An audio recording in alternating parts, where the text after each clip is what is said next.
Hello parents, microwaves cook using radiation.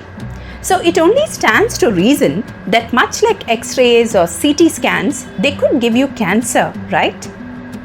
Wrong. Microwaves produce low energy, non-ionizing radiation. This kind of radiation causes molecules in the food to vibrate, generating heat, just like rubbing your hands together would generate heat.